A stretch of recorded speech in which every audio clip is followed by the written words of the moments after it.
give people some time to tune in, as always.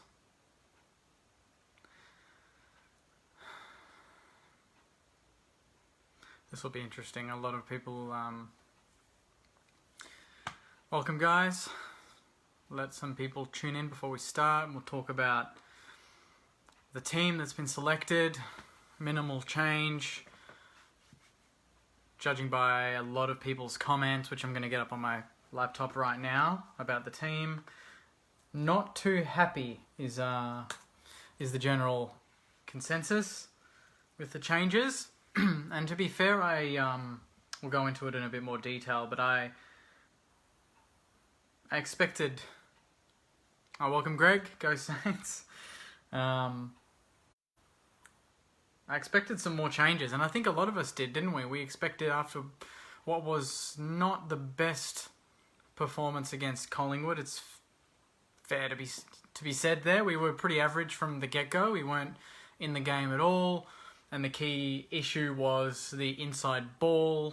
We just didn't get to the ball first. We weren't quick enough with it when we got it, and we just allowed Collingwood to dictate the game, and we thought this would be the week for someone like, say Jimmy Webster, Dylan Robertson, as Caleb's mentioned there, even Dunstan, someone that can get in and under and isn't afraid to put his head, over the ball, and to get the high ball, particularly when we had so many players like Seb Ross, Gresh was a bit down. There were a few players, that didn't lay a tackle. Seb Ross was one, and we mentioned him a lot in the podcast, that you need your leaders to stand up in this game, and even though Dunstan's a player that comes in and out of the team, he looks like he's as close to a leader as we've got right now. He's a player that he wears his heart on his sleeve, and even though his disposal can be questionable at times, at the best of times, you can't question his endeavour, and that's something that was quite questioned by me and by a lot of us watching on the weekend, was the endeavour of the team. They just didn't look like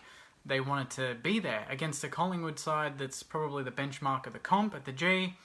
Good times like Saturday Arvo was disappointing, but we move on. We are in the 5th iteration of Maddie's match, so if you haven't donated yet, make sure you go to maddiesvision.com.au, I think it is, and donate. Great cause, amazing cause that started by Nick Rewalt and Jack Rewalt and the Rewalt family.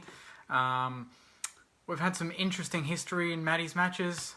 The last time we beat Richmond was in 2017 in the Maddie's match, where we were 80 points up at halftime and we hit top 4 by percentage, and we're all going off our nut because we didn't think we could, not make finals after that performance.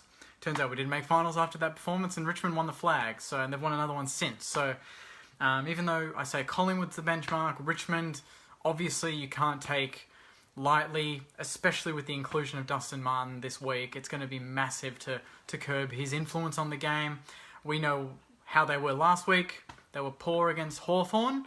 And just to shed some light on the game against Hawthorn, I was just chatting to Joycey, who's part of the podcast, Saints TV podcast, and he mentioned a good point that Hawthorn exposed Richmond in ways that a lot of teams don't, in that a lot of teams try to go toe-to-toe with Richmond at the ground ball. They try to beat them for pressure. There's not many teams that can beat Richmond when the ball hits the deck. There are not many teams. Richmond are built on pressure and chaotic football. They are not built on clean possession like Collingwood. That's what Collingwood has over Richmond for now. They are able to play that pressure game, but then they're also able to hurt you on the outside with their ball use, and that's something that we couldn't compete with last week. We couldn't get enough of the ball, we couldn't use it, and Collingwood did everything with it. Richmond, on the other hand, are very close to, similar style to Collingwood, but they don't have the same elite ball users. And I think even Richmond fans would admit Collingwood, they're next level in terms of ball use. But for us, what Hawthorn did was expose them in the air. They took the ground ball game away from Richmond, and they played an uncontested marking game. And some of us, are questioning, why are we bringing, why is Josh Battle coming in? Why isn't Dunstan? Why isn't Jimmy Webster? Why aren't these smalls coming in? We're playing Richmond. We need to go small. We're too tall. Maybe that's what Ratton's thinking. Maybe tall is the secret weapon here. Yes, Joe's mentioning St Kilda is not Hawthorn. But our list isn't far off Hawthorn, so it could be better, you know. If we had Clarko as a coach, everyone would be talking about us. We have Ratton, who worked under Clarko, so he knows the Hawthorn way. He would have looked at last week, and he would have known what Clarko was doing going into this game, playing those talls. Alternatively, yes, I know people are going to say, maybe we're too slow, maybe Richmond's going to run around us, but that's up to us. If we're better than last week, and our disposal's better, we play cleaner, we don't panic when we have the ball and just bomb it like we did last week, it's going to be much better. And Josh Battle, you know, he's a good inclusion because he can play forward, he can play back, he can play mid, he's very versatile. I know people are still questioning where's his best position, but in terms of this game, the St Kilda website has named him at centre-half back, so we can assume that he will start back. I'm not sure whether he takes a Tom Lynch or a Jack Riewoldt, but he could be that intercepting player that we've missed. Or even he takes one of those tools and Jake Carlisle's strength is that interceptor. He's not a one-on-one. He doesn't like to stick to his man. Having that extra tall, which we've missed since Robbo's gone out, maybe that allows Carlisle to be that intercept mark. You know, he can run off his man. He doesn't have to be as accountable as he would have been last week playing against Collingwood forwards, or even the week before against the Dogs forward line that was much taller. This forward line of Richmond, it's Tom Lynch, it's Jack Riewoldt, and then there's the small brigade. And that's where we need to make sure that we don't let it hit the deck. And that's why I wonder, maybe Josh Battle's that secret weapon. Maybe he will allow the ball to stop in the air. Just the amount of balls coming in that Richmond do, they tend to hack it. You know, they're not like Collingwood, like I said, they're not going to go for the leads unless it's Tom Lynch. They're not going to go for a lot of those leads. They're going to just get the ball, give it to Rioli, to Castagna, to all these blokes, and they're going to bomb it in. There's going to be a pack, and it's going to be chaos. 9 times out of 10, 2 years ago, last year, Richmond get that ball and they kick a goal. This year, it's up to us to make sure that we don't all go in for the ball like we did last week. Last week, it was a big issue of, they're all panicking about their own personal games, and they saw ball, they wanted to get ball, and they weren't worried about protecting the outside space.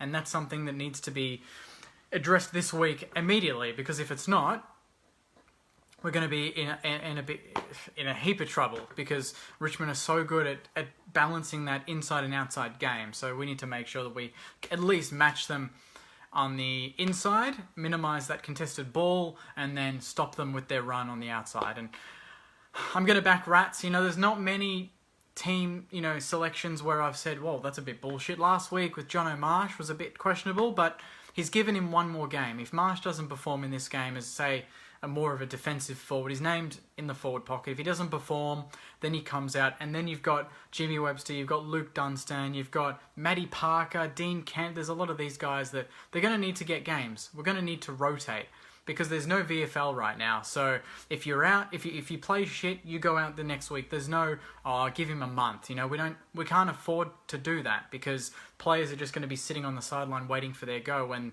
they're watching blokes not perform week in, week out, and they're wondering, well, I'm not even getting a game, I'm getting picked, there's no VFL, I'm rotting here on the sidelines. So, Nick Hind, I called in the podcast, I said that this was the week where he needs to have a spell.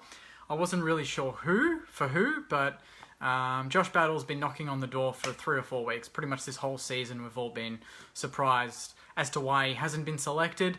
Clearly, Rats has spotted that maybe against Richmond there's some sort of weakness there that he can come in and help us exploit. But it remains to be seen. So I'll go through some of these comments. We'll read through some of the comments. Actually, we'll go through some of these comments first. This is in regards to team selection via the Saints TV post. Let's go through the top. Matthew Ward has said Richmond, like Collingwood, are quite short.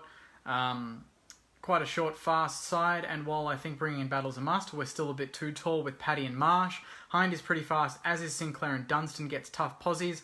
Happy to eat my words after a win, though. So that's a good point. He can see that, there is a bit of a risk going too tall, but it could also benefit us. So it's a risk that Rats is willing to take, which I think that, going back to Richo days, he wasn't willing to take risks to win games. So these are the sort of decisions that, right now we're probably looking at thinking, okay, that's interesting. Maybe come, Saturday night after a good performance, we're thinking, okay, that was a masterstroke. That was a great selection. So the only way,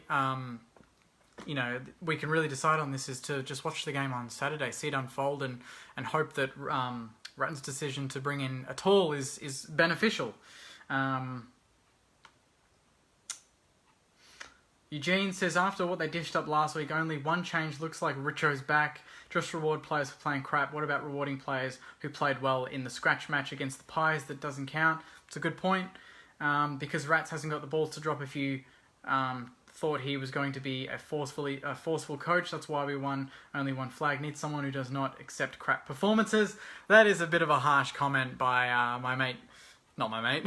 by our mate Eugene there. He's a bit pissed that we haven't dropped 10 players, but in a season like this where there's a lot of the team that's not getting a lot of fitness and not a lot of match simulation, you got to try and keep as much chemistry as you can. And although there were, you could name 10 players that played shit last week, you're not going to go crazy in round 4 and drop 10 players, because Joycey said this in the podcast, you never win when you drop 6 or 7 players. It's a very rare occurrence where a team drops, a quarter of their team and they win.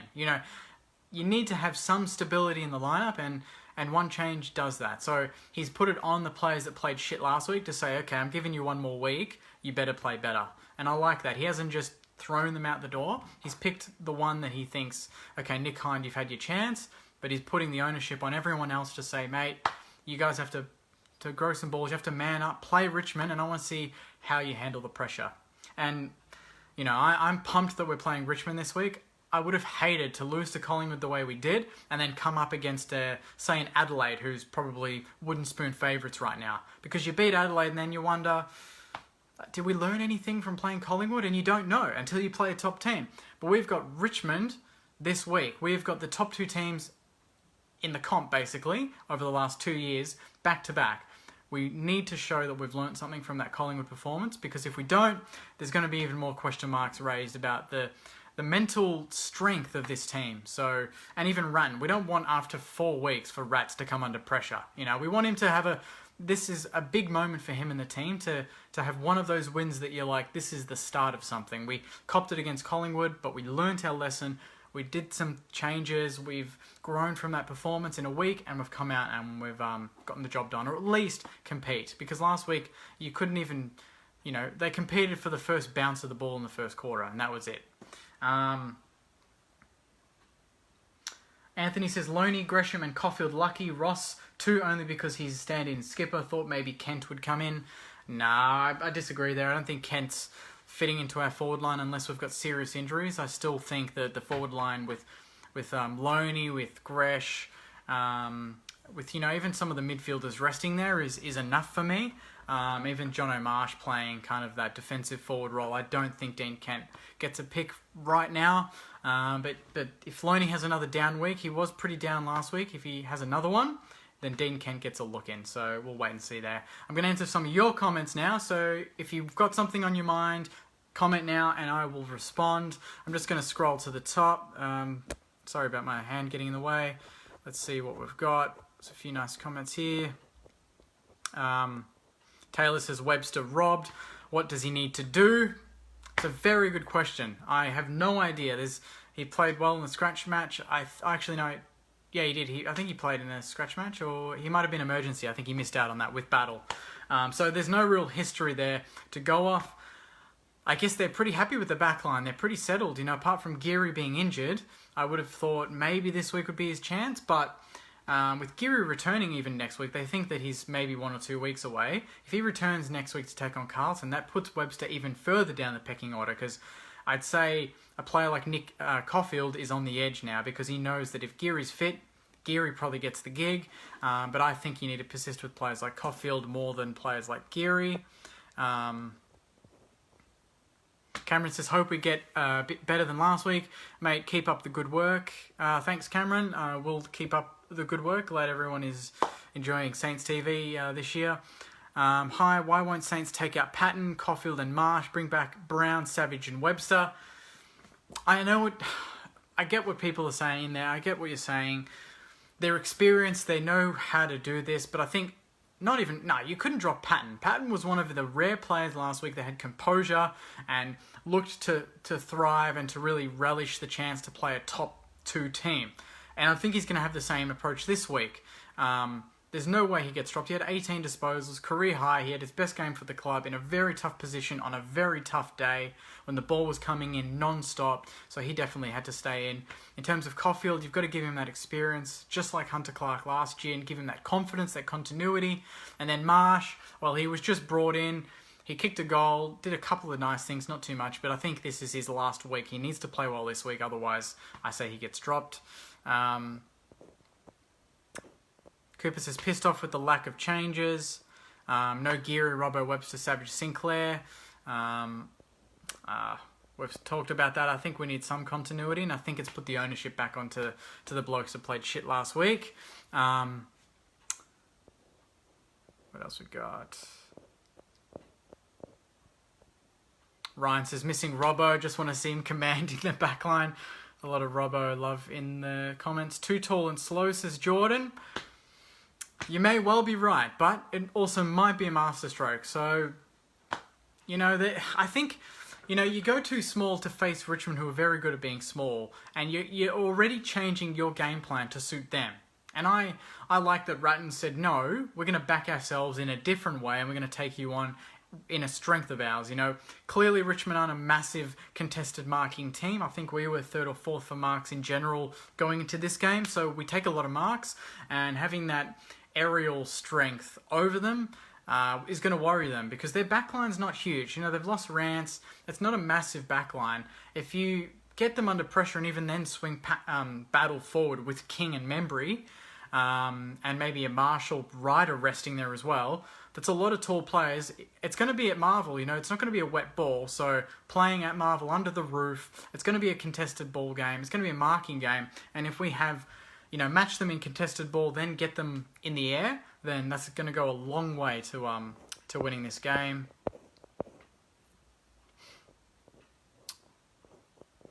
So many comments, guys. Thanks for these. A lot of hate on why Webster's not playing. Aaron Gox, mate, thank you for watching. Everybody needs to lift. We need to stop being comfortable with one good week. Needs to be week in, week out. 100% there, mate. That's a good comment. I'm sick of having these one-off performances and following it up with a shit performance. I was even going back to 2017. The last time we beat them, we smashed them and we were 5th on the ladder. And then the week after, we had a sellout on a Friday night against Essendon and we were favourites. We got 50,000 there. Everyone was thinking, we win this, we make finals. What happens? We come off beating Richmond by 75 points. We end up losing that game by about 10 goals, and then our season falls away after that and we miss the 8. So I'm sick of having these one-off performances. This is the week where we need to stop doing that. We need to beat Richmond, or at least just compete. And then you've got Carlton. Then you've got Geelong on a Thursday night. We need to go into that game full of confidence because Geelong are there to be taken. And then you've got Port Adelaide at Marvel, and they're flying. So there's a tough stretch of games this season going against, the Dogs. You've got North Melbourne, who are flying. Then you've got Collingwood, Richmond, Geelong, Port Adelaide, Carlton, who are up and about after last week. So we'd have one of the tougher draws, but it will open up. So if we can pinch some of these really close, tough games leading into the second half of the year, then it's going to open up. We're going to play some of those teams like Adelaide's and Fremantles and Essendon's, where we've got a big chance. So if we can pinch these sort of games, it's going to go a long way to us making finals, guys. So it all starts on Saturday. Andrew says, and Gresham back to the forward line, Dunstan back in the middle, and Ross put on notice. Surely got to hit targets. Good point. Gresham needs to play more forward. I'm sick of this midfield time. We've got enough players that can go through the midfield now for that to be a non-issue. If he's going to play midfield, it's got to be 20%. 80% forward, 20% mid, not the other way around. He gets a lot of the ball, but he's not damaging. And I'd rather him getting 10 posies in the forward pocket and kicking 3 goals than having 30 and having 20 clangers into the forward 50 where he bombs it to the defenders. That's not what Gresh is all about. And I'd be curious to know if you asked him up front, Gresh, where do you want to play? I wonder what he would say. Most players will say, oh, you need to be versatile, but you got to play to your strengths. And right now, I don't think we're not utilising one of our star youngsters in his prime position. And we've seen him play forward. He kicked 30 or 40 goals in like his second season as a forward pocket. Blake says, highly agree with Battle. Good player for the amount of games he's played. Only going to get better. Jason says, no more excuses. We need to lift against these top of the table teams. Honourable losses are not a thing anymore. Good point. And we didn't even have an honourable loss last week, so we need to come out and make a statement this week. Yeah, Marshall is in, guys. Not Marsh.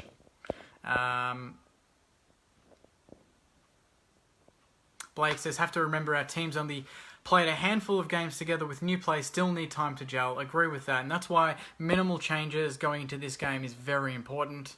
Chris says, how about we trust the coach and selectors and stop being so hard? I am sure these the selectors are made for a reason, or the selections are made for a reason. Drop a million players. There is no cohesion. Neil says, will someone like Geary play many games this year? Geez, well, if we have a good performance this week and he's fit next week, it's going to be tough to get into that back line. But I say he probably plays most of this season. I don't know if he'd go into next season. It's interesting. I didn't know he was actually 34. I didn't know he was that old. I thought he was 32, but 34. So yeah, I don't know if it's going to be his last season. And if so, we need to find another leader. If Geary retires, who is going to be the next captain of the club? You know, is it going to be Seb Ross? Is it going to be Tim Membry? Who's putting their hand up to say, I'm going to lead this team?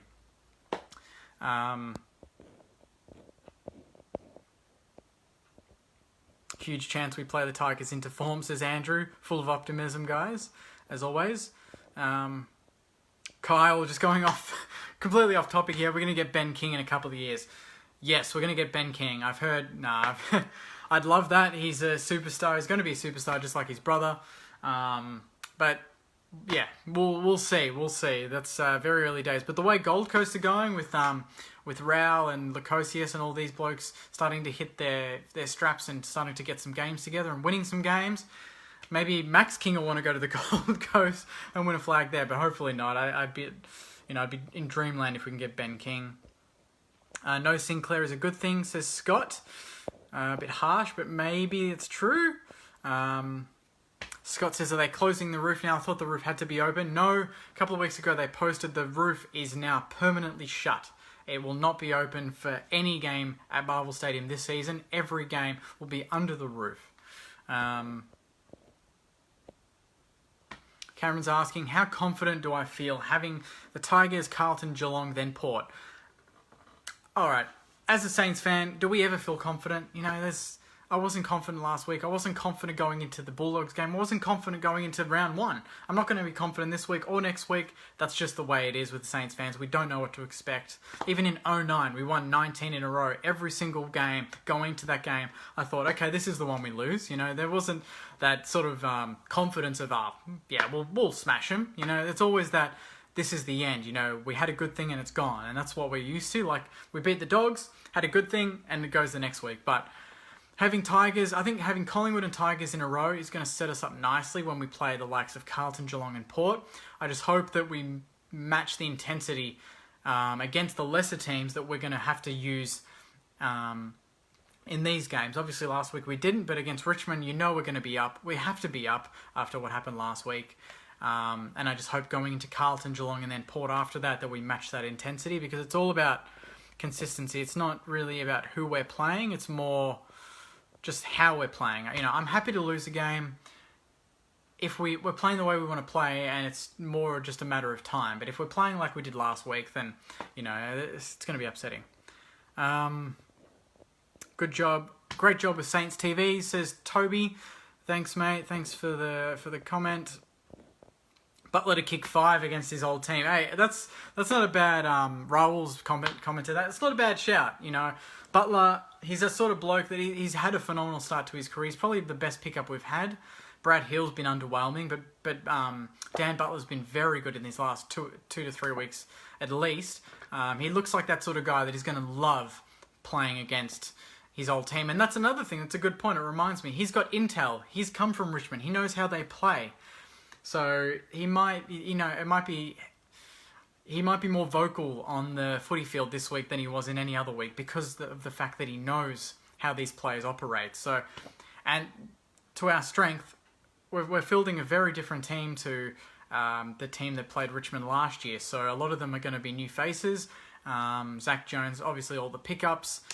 So they're going to be facing a new team. We've got Dan Butler, who can hopefully help us out with a bit of intel into the Richmond game plan, and then we'll see what happens. Jack Steele next captain. Yeah, that's not a bad shout, but is he... I mean, he plays tough. He's a good tackler, but does he look like the sort of guy that's gonna talk to the blokes in the rooms and pump them up before a prelim? Is he that sort of player? I'm not sure yet. Marshall, future captain. That's not a bad shout. Go Saints. Saturday, hopefully we win to Stephen. And I might leave it on that. It's Maddie's match 5. We've won... How many have we won? 2? I think we've gone for 2 and Richmond's won 2. I can't remember. I think... Or maybe we've won 1. I can't remember. But this is an absolute must-win game, guys. This is a must-win game. Last week, we were too ball-focused. We forgot our structures. We didn't run back and forth. We didn't spread. We didn't take the game by the scruff of the neck and take the game on. We were too complacent and we were too intimidated by a top team. This is the week where we have to learn from that experience. I do not want the same thing happening. If the same thing happens, then I'm going to get pissed. Last week I was kind of just like, we've played a good team. It's more about how we rebound. Let's forget about the performance. We lost by 44 points. We only kicked 5 goals. But, there is light at the end of the tunnel. We need to look at what happened against Collingwood, and we really need to use it to our advantage. It could be a blessing. Maybe, I know we've already lost in round 1, but maybe it was that loss that we really needed. The wake-up call that a lot of these players needed, because Collingwood were by far the best team we've played this season.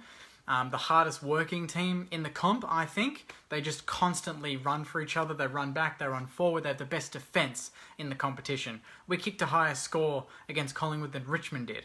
The only thing is Richmond didn't let in 11 or 10 goals, whatever it was. But I think there were probably, more positives to come from last week, but that was so overshadowed by all of the shit that we saw. So hopefully the positives from last week morph into the 4 points on Saturday, but it's going to be very hard against Richmond with Dusty back, but even Richmond haven't really hit their form yet, so hopefully they don't do it this week. But I'll leave it there, guys. Thank you again for the comments. I will see you post-game Saturday night after Maddie's match. Hopefully we're talking about a memorable win that can kickstart our season again. If we can go to 2-2 going into the game against Carlton, that is massive. 1-3 and it's a bit hard, but 2-2 and it's a big step in the right direction, especially if you take out the reigning premiers. So until then, guys, thank you so much for watching. Please keep commenting. I'll respond when I can. Like the video, share it to your Saints mates, and I'll see you after the game on Saturday. Go Saints.